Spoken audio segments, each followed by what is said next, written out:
মাছের মুড়ো দিয়ে কুমড়ো পুঁই ঘন্ট হলো বাঙালির অন্যতম আবিষ্কার। এর জন্য প্রথমে কুমড়ো, আলু, পুঁই শাককে কেটে ভালো করে ধুয়ে রেখে দিতে হবে।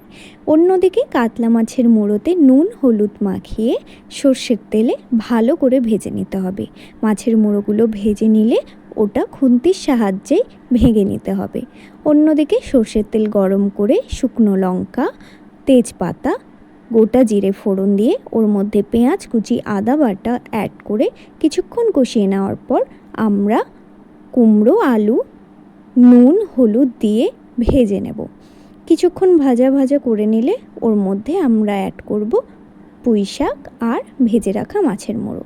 তারপর কিছুক্ষণের জন্য ঢেকে রেখে দেব, যতক্ষণ না সমস্ত সবজিগুলো ভালো করে সেদ্ধ হচ্ছে।